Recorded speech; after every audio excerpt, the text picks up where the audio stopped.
खुशबू भी कितनी अच्छी आ रही है।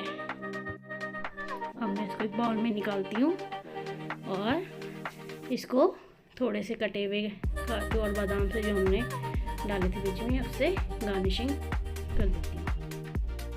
दिख रहा है ना कितना यम्मी यम्मी।